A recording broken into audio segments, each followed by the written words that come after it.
പുനരുത്ഥാനത്തിൻ്റെ ശാസ്ത്രീയ വശങ്ങളെക്കുറിച്ച് ബൈബിളിൽ പറഞ്ഞിട്ടുണ്ടോ? ഉണ്ട്. 1 കൊരിന്ത്യർ 15:35 മുതൽ 45 വരെ ആ വാക്യം ആ വിഷയമാണ്.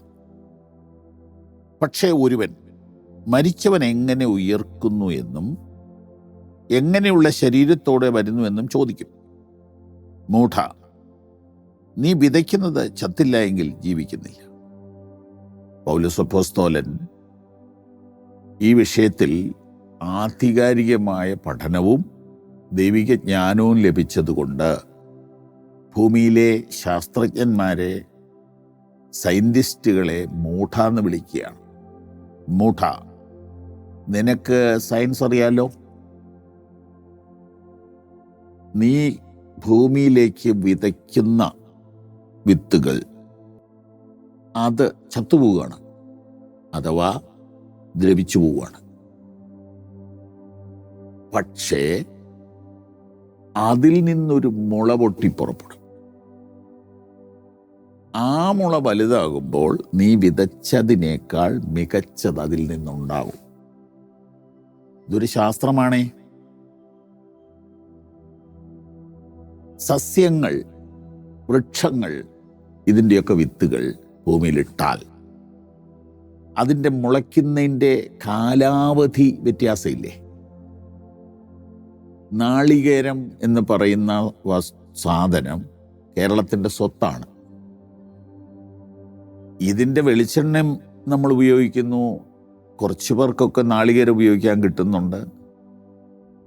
എന്നാൽ ഈ തെങ്ങ് എന്ന് പറയുന്ന വൃക്ഷം അല്ലെങ്കിൽ സസ്യം അത് മുളയ്ക്കുന്നത് എപ്പോഴാണ്, എങ്ങനെയാണെന്ന് ഈ തലമുറയിലെ പിള്ളേർക്കറിയില്ല. ഒരു വലിയ നാളികേരം തൊണ്ടോടുകൂടെ മുളപ്പിക്കാൻ വെക്കുന്നു. എൻ്റെ അറിവ് ശരിയാണെങ്കിൽ 3 മാസം എടുക്കും.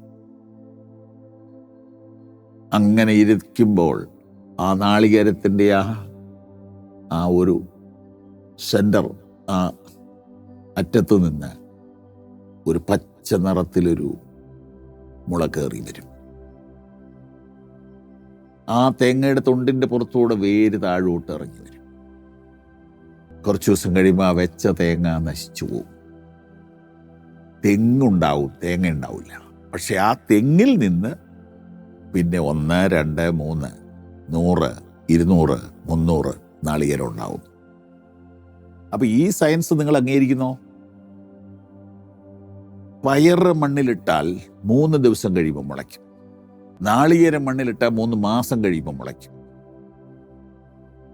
ഈട്ടിത്തടിയുടെ വളർച്ച, മുള ഒക്കെ വളരെ നാളുകൾ കൊണ്ടാണ്. അങ്ങനെയാണെങ്കിൽ മനുഷ്യനെ ഒരു വിത്തിനോട് ഉപമിച്ച് പറയുകയാണ് അപ്പോസ്തലൻ. ഇതിനെ മണ്ണിലേക്ക് ഇടുകയാണ്. ഇതുപോലെയല്ല വരുന്നത്, ഇതിനേക്കാൾ ബെറ്ററായിട്ട് വരും, മുളച്ചു വരും. ഇതാണ് ഉയർപ്പിൻ്റെ സയൻസ്.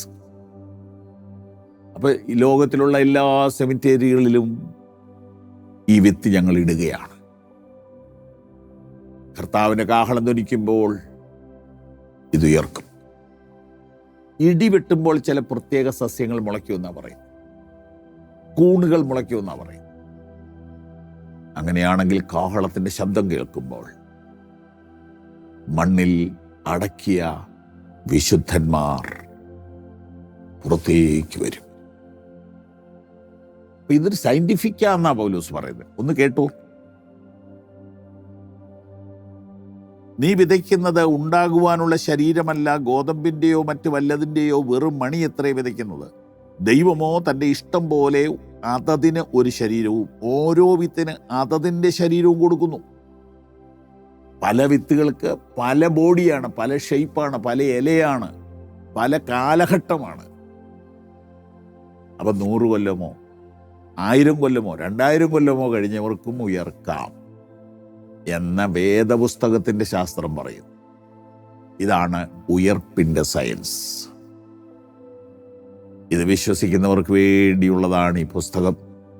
ഇത് വിശ്വസിക്കുന്നവർക്ക് വേണ്ടിയുള്ളതാണ് ഈ ശുശ്രൂഷകൾ. അതുകൊണ്ട് പുനരുത്ഥാനത്തിൻ്റെ വിശ്വാസം വർദ്ധിക്കട്ടെ. God bless you. ഈ സന്ദേശങ്ങൾ നിങ്ങൾക്ക് തുടർച്ചയായി ലഭിക്കുവാൻ പവർ വിഷൻ ടിവിയുടെ സാമൂഹിക മാധ്യമങ്ങൾ സന്ദർശിക്കുക.